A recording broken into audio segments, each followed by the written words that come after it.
You probably learned that there are two types of animals. Warm-blooded ones, which generate heat internally and therefore keep their bodies at a consistent temperature, and cold-blooded ones, which rely on the environment for heat and therefore have body temperatures that fluctuate. But that's basically wrong. I'm David, and this is Minute Earth.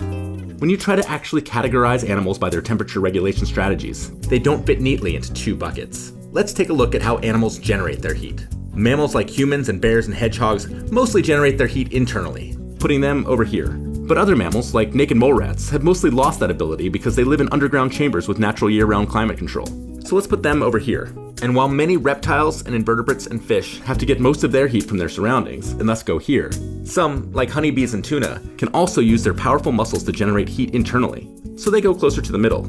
Honeybees can actually generate so much internal heat that they can collectively cook invading hornets. So how animals generate heat is way less of a split than a spectrum. But wait, the ostensible purpose of being warm-blooded, that you'd keep your internal body temperature consistent, doesn't hold true either.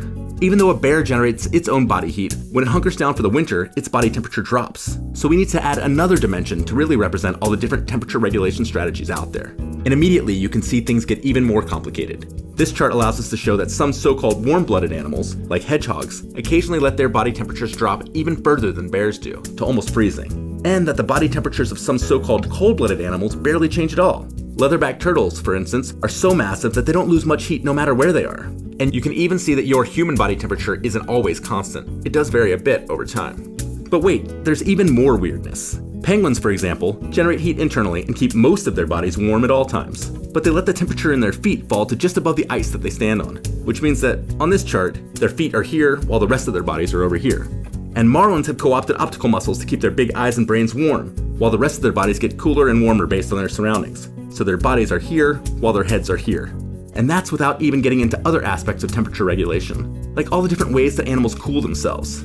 So why do we continue to try to lump all of these diverse strategies into just two buckets? Well, the same reason we tend to divide lots of animal traits, like their diet and their intelligence and their mating system, into discrete categories, despite the fact that they don't actually fit into those boxes. We divide them because of historical inertia and because human brains like to label things in black and white terms, even when the truth is often more complicated. In order to truly understand what's going on, though, we need to disregard those very human sentiments and instead follow the facts. That is, sometimes even so-called warm-blooded animals have to be a little cold-blooded.